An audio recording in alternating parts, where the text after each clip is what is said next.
What are you doing? Stacking sets.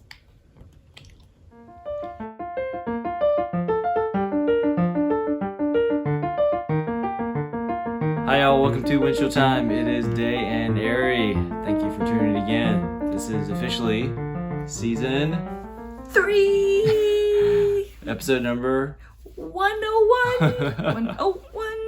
101, At 101. 11:30 p.m. Yes. I fell asleep and woke up again just for this. Yeah, August 12th, about 11:30 p.m. Just getting so late and late and late. Hopefully my shirt shows up here, but this is one of my all-time favorite shirts. Huddle. You know, hold on for dear life is the way that the acronym life. was reverse engineered because it was originally a typo in some forums a long time ago. Bitcoin Talk, And actually. If you look at it, it was in like Bitcoin Talk. 2013 is when it was actually done. And the shirt is from eToro. Hopefully this shows up. Does it show up right there? It does show. Okay. It's All right. eToro. Yeah. And people, these guys are marketing geniuses. You They go to do a a lot of- conference yeah. and these guys will lot like of wear these giveaway. shirt and they'll sit in front of your camera if you're like taping or taking a picture. An eToro guy will just like come zoom into Zoom and they'll have their shirt on. It's pretty amazing. So the topic that's going to come up is about MicroStrategy. This is the biggest news that's happened in a Baby while. strategies. And that could be a joke, yes. And I saw that a few times on Twitter, Oh, really? but they are, they made a $250 million purchase as a NASDAQ publicly traded company. $250 million purchase of Bitcoin, and it was announced this week. Yeah. So this to week. the moon. To the moon. It's Wednesday again, August 12th, but yeah, this is 1 week after we taped the 100th show that we did. That was a massive birth of a show. Crazy. Hour and 23 minutes, so 83 minutes worth of all kinds of drop-in content from luminary guests all over the place. Pompliano, Paulina Marinova, Charles Hoskinson, we had Alex Mashinsky, we had Neil Berquist, we had Tatiana Moroz. Who else do we have? There's so many people. Liz Pierce, we had Crypto Bly. Crypto Bly. Yes, and then Oh God a Girl, Christy Lee Christy Lee Minahan. Minahan. Yes. Mhm. So then now, if you forgot anybody, they're gonna feel bad, and you're gonna feel bad. So like Laura Malcolm was Laura also Malcolm, another yep. one. So I think that might cover everybody. Hopefully, Mark Mueller-Eberstein. Oh yeah, Martin Yeah, Lieberstein, Martin Jesse Lieberstein. Proudman, Jesse Richard Proudman, Wang of Coding Dojo. Oh yeah, they sent in. Michael Schuessler. They sent in their clips, yeah, which I edited into the show. I Masterful forgot to mention editing, if I do say so myself. What? I posted and I forgot to mention Michael. I'm gonna go back and fix that. Yeah, there was a ton of guests. It was just a ton of guests. Awesome. It was like a party. It was like a virtual party, and we didn't know who was gonna show up when. And boom, people would show up. And of course, there was a little bit of awkward because it was a Zoom meeting, and you're like, "Oh, someone just showed up." You Who's can't this talk person? over each other. It's like a conference call. Yeah, Yeah. all those issues. But it was really fun. COVID-19 pandemic show number 21. Not going to put it in the title anymore, but it's a signal as far as how long we've been in the pandemic, a victim of the pandemic here in the U.S.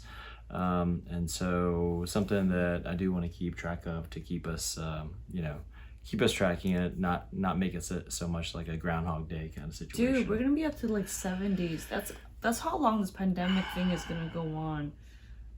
I'm Luggage Donkey on Twitter if you want to come and follow me and find me or harass me. And I'm Arry in Seattle. And this is a not only YouTube show, but it's also a podcast. I rip the audio from the YouTube show and then maybe edit it, soften it up just a little bit for the pure audio version of the podcast. And so if you're just listening, you can find us on YouTube and witness how awkward it is as we record this podcast.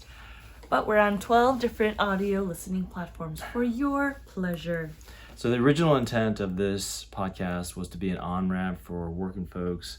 People are too busy to get into the whole minutia and crazy technical details of the world of money, technology, Bitcoin, and Financial so stuff. we need to stay on track with that more. I Agreed. think. Focus. Try to.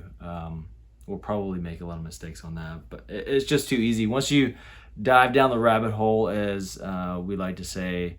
It's a never-ending, discovery of all kinds of stuff. But if you have any questions, definitely let us know. Like, we had a couple of friends ping us, and we've had some random people ping us, and just even today, like our friend James, being able to, introduce him to people that are smarter than us on certain topics. We're totally happy to do that. So just let us know how we can help. Absolutely. All right. So nothing we say is financial advice. Kicking that off for the season.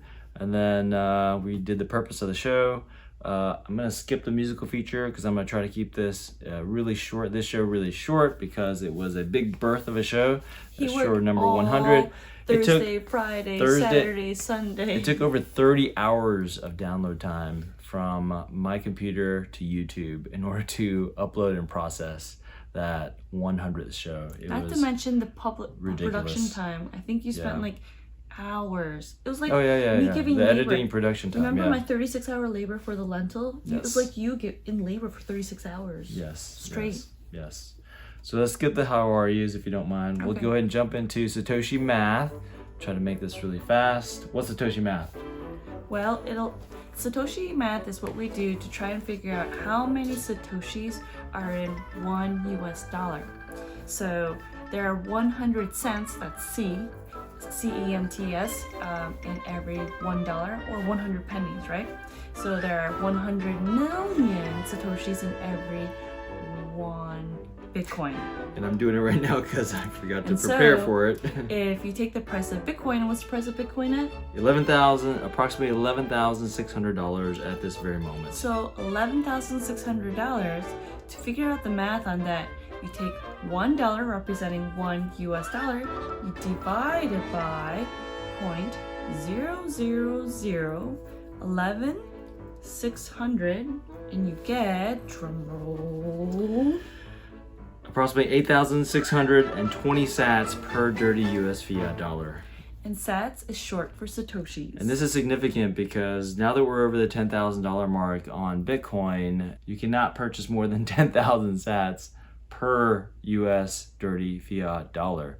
For a long time there, when the prices of Bitcoin was under $10,000, you could get 10,000 sats and more per dirty fiat dollar. But it's not like that anymore. No. Yes. So I think you described it as like Satoshis are like a pie, a piece of a pie or something like that. No, I don't think so. Okay, never mind. Let's move on. Maybe I'm hungry. Thank you to let's move on.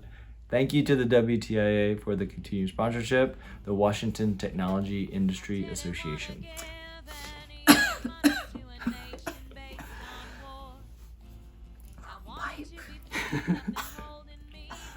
I'll just wait for you to.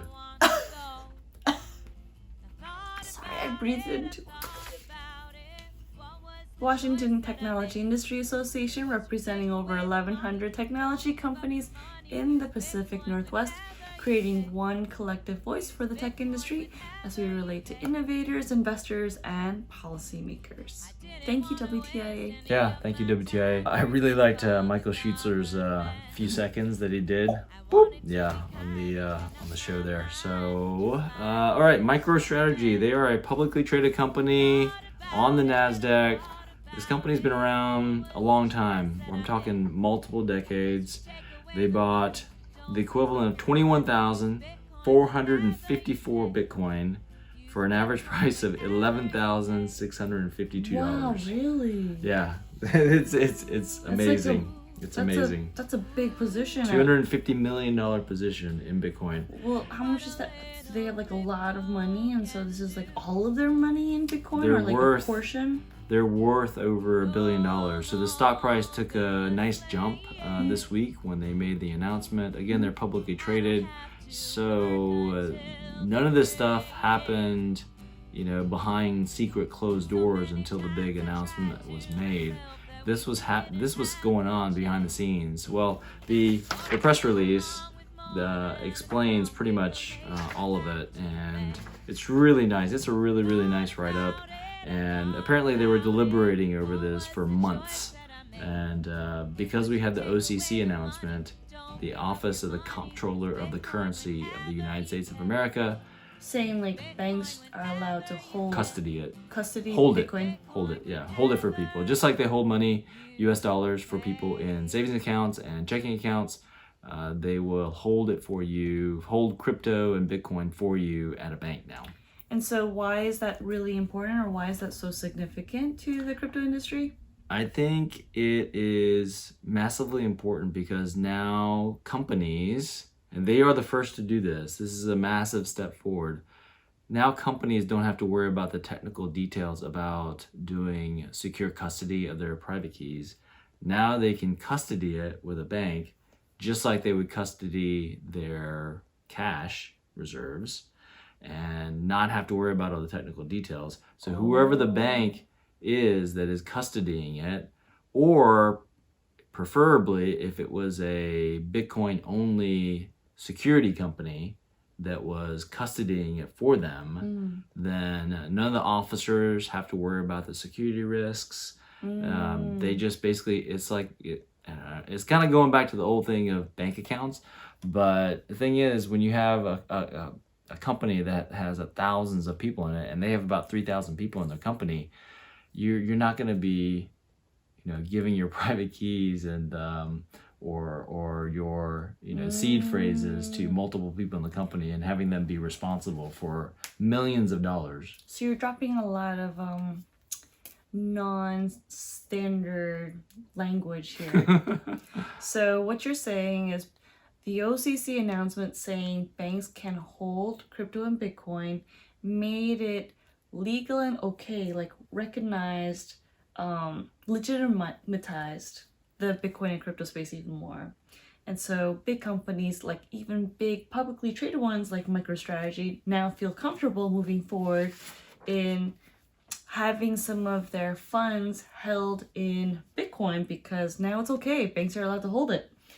And then the other reason you're saying that this is important is because typically it's a little bit more complicated to get into Bitcoin. You have to figure out how to hold it. You have to figure out the special wallet address, which has like a zillion letters and numbers in it. And you have to have this like special passcode, which can come in lots of different forms. And it's a little bit overwhelming. And so this OCC announcement makes it simpler because normal humans can now get into Bitcoin and crypto without all that crazy stuff. Well, normal humans definitely, individuals, consumers, etc. But then in this case, it's companies which have people in them who can rely on other financial institutions to do the heavy lifting, a corporate phrase, do the heavy lifting to be able to hold Bitcoin in the company's treasury. It's very important. It's very important. Yeah, because the governance within a company can be really, really, really tricky for some of those us that know. Yes. So being able to rely on a third party to manage all the Bitcoin crypto complexity that can happen makes it a lot simpler for companies to engage. Absolutely. Absolutely. I think that's it. So cover Pretty the swag, cover the main topic. I had cool swag too. I don't know if you can see it. Yeah. It's the Korean American Coalition. So I do want to go over a couple last moments here. So there is an awesome new Twitter handle that popped up to commemorate this event, and the handle is 21,000 BTC. And they're just now starting out, but they document this whole purchase as 250 million Bitcoin. And basically this is going to be an easy way to track how far up or how far down this $250 million,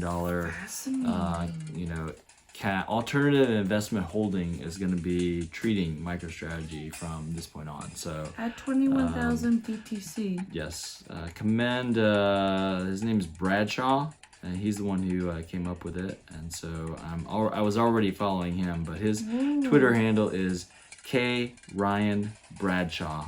And it should be showing up right around here. I'm following. Yes. Follow. At All right. K. Ryan Bradshaw. I did make a couple of comments. Make one comment on LinkedIn about how I thought every internet infrastructure company who has been doing work on the internet, in the guts and pieces of the internet for the last however many years, I think they should be following a similar strategy with their cash reserves. Willing to take, 1%, 2%, position, some position. 10%. I don't know what percentage It would this is of their cash. I think it's pretty large. But you know, Fiduciary responsibility. I think it's responsible because I forgot to read off what's in the press Whether release. you're a family or a human or a company, fiduciary responsibility. Yes. Diversify. So this, so the CEO apparently was a closet maybe Bitcoiner. I don't know. Oh no, I'm just kind of saying because I mean, all of us never heard of this company. There are thousands of companies out there, but we never heard of this company. But now they're all over the Bitcoiner world, and it was so eloquently written. So many of the aspects of Bitcoin that are really that just really nailed it. And so we can take turns going across the sheet here, reading it off if you want. First one is hedge against inflation. Global acceptance. Brand recognition. Ecosystem vitality. Network dominance. Architectural resilience. Mechanical utility. No, technical utility. Yeah, technical utility. That was a typo. Community ethos of Bitcoin to be persuasive evidence of its superiority as an asset class. Yeah. Pomp also wrote up his daily investor email or newsletter based on what happened with MicroStrategy. Highly recommend. I think that's a free newsletter, so yeah, highly recommend going and reading that. Pomp is Anthony Pompliano, for those that don't know his nickname. Anthony Pompliano. Thank you. Yeah, he's also all over LinkedIn. He's been in Twitter for a long time, but he's all over LinkedIn. He's awesome. Now. Good guy. Really, really good guy. And his wife now, Paulina Marina, even more beautiful. You have to follow the profile. And that is it, I believe. So the other point that I made in one single tweet, I got kind of verbose in LinkedIn, but in a single tweet, what I was saying was that this event is kind of like back in the day when Mark Andreessen, who was a part of Netscape, one of the kind of pillar companies of the internet in the late 90s. So, also the founder of Andreessen Horowitz, A16Z, very, very big, famous VC firm. You pronounce it A16Z? I'm just pronouncing their, A16Z.com. I call it A16Z. I'm just spelling out the... All right. So what I said in the tweet was that this is the equivalent of basically Mark Andreessen at Netscape having the company when they came up with Netscape, taking a portion of the money in Netscape and buying the TCP/IP protocol, which runs the internet basically. And the thing is, back then, it was impossible to buy a portion of TCP/IP, the protocol that runs the internet. But this time around, in this Internet of Value, you can buy a portion of the network by purchasing Bitcoin. Which is pretty incredible. It's incredible. It really is. Yeah. That's a lot of technical speak. But you can buy... Happy to explain if anybody wants to reach out. Go ahead. A piece of history. You can buy a piece of history. Yeah, absolutely. That's a good way of putting it. Amen. That's all we got. Thank you for joining us. I think this was a super fast show. I hope it turns into a super fast show. No more editing. He needs a break. And be nice, y'all. Back. Yeah, be nice, y'all. Together we rise. Don't forget to rate, review, subscribe, and share. Thank you for spending your time with us, and we really, really appreciate you being on this journey with us. Thanks. Bye. Bye. All right. Welcome to Windshield Time, y'all. Thanks for tuning in. This podcast is non-technical, fun, informative way to learn about money, Bitcoin, blockchains, crypto, and digital assets for busy parents and working folks who are curious about these new technologies. Day, Arry, and their guests talk about these evolutionary systems of money and what they do, y'all. Because what part of your life does money not touch? This podcast is not financial advice, and your reactions are your total and complete responsibility, y'all. Now, thanks again, and enjoy the show.